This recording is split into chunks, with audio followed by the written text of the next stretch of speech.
Listen, they hid our history on purpose, but we're bringing the truth back, loud and clear.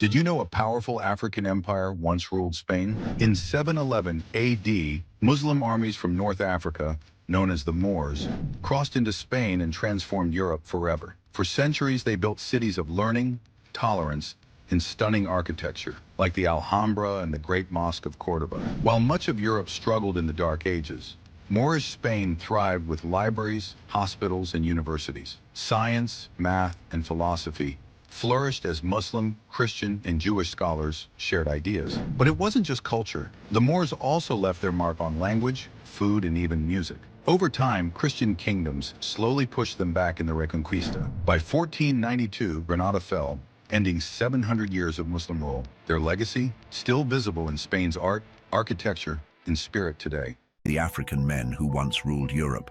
They were called the Moors, and they didn't conquer, they civilized.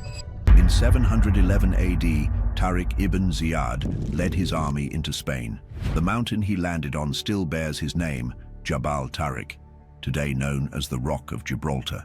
The Moors brought algebra, medicine, and architecture. While kings in Europe slept in straw with goats at their feet, Moorish cities had streetlights, libraries, and hospitals.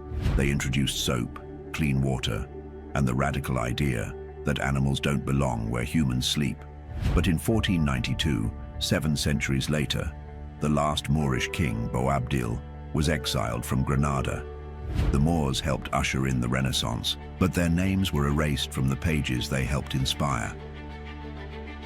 Europe was drowning in filth, disease, and ignorance until African Muslims saved them. Europe was in the Dark Ages. Literally, no sanitation, no education, no medicine. Then the Moors came. These black Muslim scholars from North Africa brought science, math, medicine, engineering, and even the concept of bathing. That's right, they had to teach Europeans how to wash themselves. The Moors ruled Spain for 700 years, building universities, libraries, and surgical centers while Europeans were still living in filth. But after they were kicked out, Europe stole their knowledge and erased them from history. The Moors didn't just visit, they built modern Europe, and they don't want you to know it. Did you know that for nearly 800 years, parts of Europe were ruled by Africans? From 711 to 1492, the Black Moors North African Muslims ruled most of what's now Spain and Portugal. It started when Tariq ibn Ziyad, a Berber general, crossed the Strait of Gibraltar and conquered the Iberian Peninsula, founding Al-Andalus, a civilization that became one of the most advanced in the world. Under Moorish rule, cities like Cordoba, Granada, and Seville became centers of knowledge, architecture, and science. They brought algebra, astronomy, irrigation, and even influenced European language, art, and philosophy.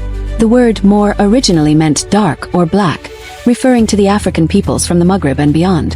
While the Moors were ethnically mixed Berber, Arab, and Sub-Saharan African, their culture was distinctly African-led and Islamic. Their reign ended in 1492, when Ferdinand and Isabella captured Granada, but the Moors left an everlasting mark on Europe.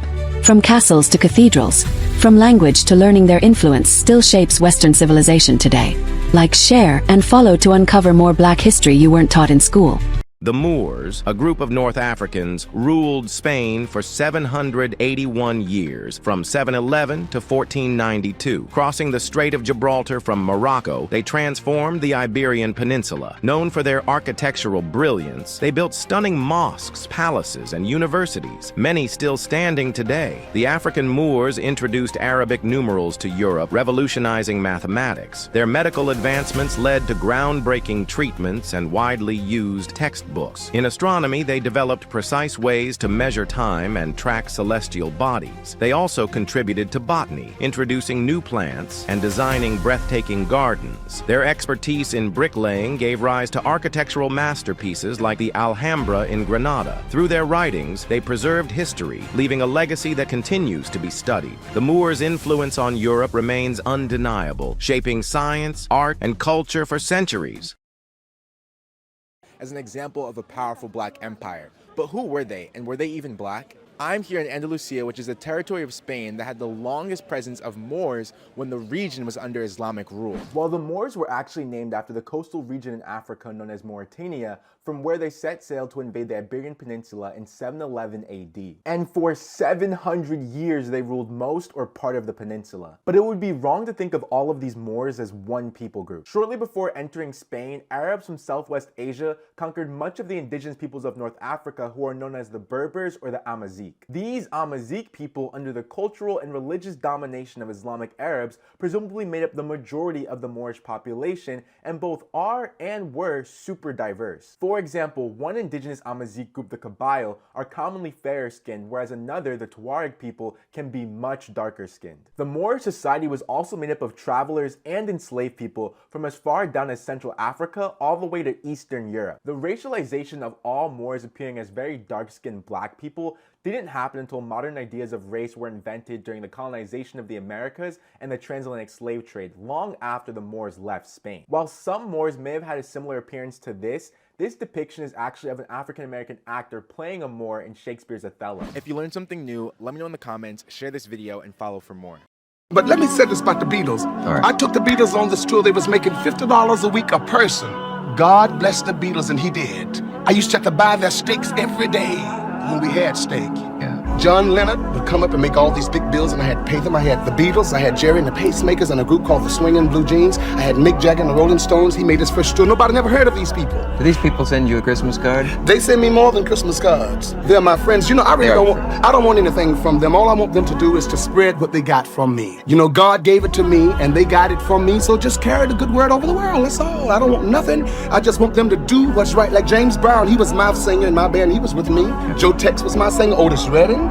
Jimi Hendrix was my guitar player for 4 years. But you never hear about all of this from me. You know, everybody said, well, what did he do? I did it all, but don't nobody know nothing about it. I wish I could. And that's the way it happened when you're Jewish. They do you like